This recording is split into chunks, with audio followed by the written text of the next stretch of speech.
আসসালামু আলাইকুম। আরেকটি খুবই গুরুত্বপূর্ণ সংবাদ। আমরা অনেকেই হলিডেতে বাংলাদেশে বা আমাদের পার্শ্ববর্তী দেশ ইউরোপে বা অন্যান্য দেশে ভ্রমণে যাই। সে সময় ভ্রমণ থেকে ফেরার পথে অনেকেই নিষিদ্ধ খাদ্যপণ্য নিয়ে আসেন। যারা এ ধরনের নিষিদ্ধ খাদ্যপণ্য নিয়ে আসবেন তাদেরকে ৫,০০০ পাউন্ড পর্যন্ত জরিমানা হতে পারে। তো এই সম্পর্কে আজকে একটি নিউজ প্রকাশিত হয়েছে কোন ধরনের খাদ্য আপনারা আনতে পারবেন না আর কোন ধরনের খাদ্য আপনারা সাথে নিয়ে আসতে পারবেন, এই ধরনের একটি তালিকা এসেছে। এবং সেই তালিকা থেকে যেটি বলা হয়েছে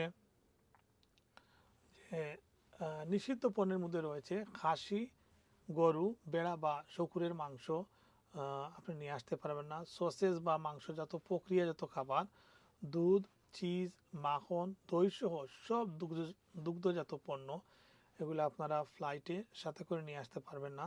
স্যান্ডউইচ বা এসব উপাদানযুক্ত খাবার ডিউটি ফ্রি থেকেও কেনা হলে শুধুমাত্র ডিউটি ফ্রি থেকে অর্থাৎ বিমানবন্দরে ঢোকার পর ইমিগ্রেশন পাস হওয়ার পর যদি আপনি কিনেন সেটি আনতে পারবেন, আর নাইলে স্যান্ডউইচ সহ অন্যান্য খাবারগুলো আপনারা নিয়ে আসতে পারবেন না। কর্তৃপক্ষ জানিয়েছে এসব পণ্য ঘোষণা করলে সীমান্তে তা জব্দ করে ধ্বংস করা হবে। অর্থাৎ এগুলা আপনি আনার পর যদি ঘোষণাও দেন বা বলেন যে আমি এই ধরনের পণ্য আমার সাথে আসে, তাহলে সেগুলো দেয়া হবে না, সেগুলো সেখানে আটকে দেওয়া হবে। তবে কিছু পণ্য ব্যক্তিগত ব্যবহারের জন্য আনা যাবে সীমিত পর্যায়ে, যেমন মাছজাত পণ্য, মুরগি, হাঁস সহ পোলট্রি, ডিম ও মধু, সেগুলো আপনাদেরকে বলে আনতে হবে।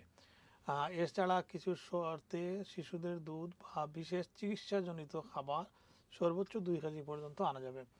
ইউর বাইরের দেশ থেকেও একই ধরনের কড়া নিয়ম প্রযোজ্য। যেসব দেশ থেকে কোনো মাংস বা দুগ্ধজাত পণ্য আনা যাবে না শুধু নির্দিষ্ট ব্যতিক্রম ছাড়া। আর সরকার বলছে যে এসব নিয়ম মেনে চলা খুবই জরুরি, কারণ পশুর রোগ ছড়ালে তা কৃষি ও অর্থনীতির জন্য বড় হুমকি হয়ে দাঁড়াতে পারে।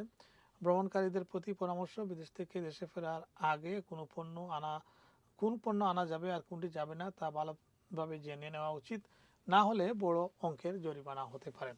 সো ভিউয়ার্স, যারা প্রায় আমরা যারা স্পেশালি বাংলাদেশি আমরা দেশে যাই এবং দেশ থেকে আসার সময় অনেকেই নিষিদ্ধ পণ্য আনার চেষ্টা করেন।